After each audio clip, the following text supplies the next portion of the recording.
waxaan maanta ka hadlaynaa breastfeeding, naas nuujinta hooyada cunuga iyo naaska nuujiso.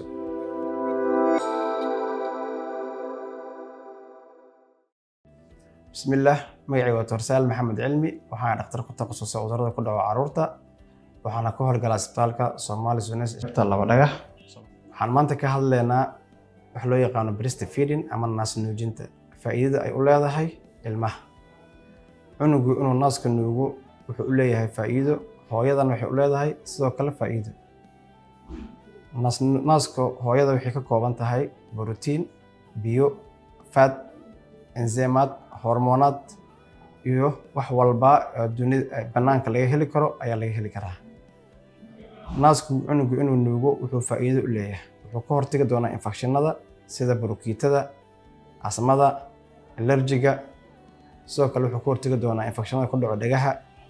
Sidoo kale cunugu wuxuu ka saacidi doonaa developmental maskaxiyan qofka inuu si fiican u koro.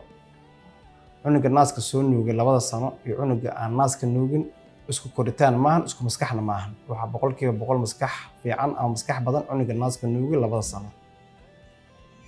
Sidoo kale hooyada faa'iido gooni ah ayadana ku leedahay naaska cunuga inay nuujiso. Waxaa ka mid ah faa'iidada hooyada ay ka helayso kansarada ku dhaco breastiga naasaha, kansarada ku dhaco ugxan-sidaha, dhibaatada ku dhaco wadnaha, kolestaroolka hooyada, postpartum depression waxa loo yaqaan asna hooyada markay dhashay kadib ilmaha inta badan ku dhacaan hooyooyin ku dhacaan inay ka saacideynayso ku dhicin.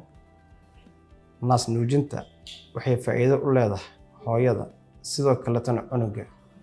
Fadlan maamo ilmaha naaska nuuji ilaa 6 bil uu ka gaarayo si aad u heshid talo ku habboon sida naaska u nuujin lahayd ilmaha.